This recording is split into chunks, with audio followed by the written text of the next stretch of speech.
আসসালামু আলাইকুম রহমতুল্লাহ। আমরা যাচ্ছি ঢাকায়। এই আমার বাচ্চাকে আগামীকাল ডাক্তার দেখাবো, তার অ্যাপয়েন্টমেন্ট আছে। এরপরে এই তার শারীরিক অবস্থার আলোকে যদি সেখানে থাকা লাগে, কয়েকদিন হয়তো থাকা লাগতে পারে।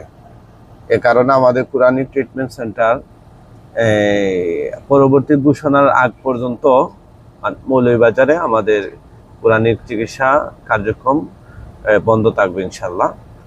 আমরা মৌলভীবাজারে ব্যাক করার পর আবার আপনাদেরকে নোটিশ দিয়ে জানিয়ে দিব।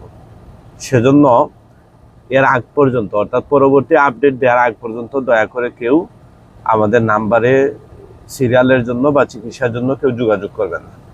সবাই দোয়া করবেন আল্লাহ সুবহানাহু ওয়া তাআলা যেন আমাদেরকে নিরাপত্তার সাথে গন্তব্যে পৌঁছান এবং আবারও মৌলভীবাজারে আমার বাচ্চার চিকিৎসা শেষে যেন ফিরতে পারি। সবার কাছে দোয়া চাই। আসসালামু আলাইকুম।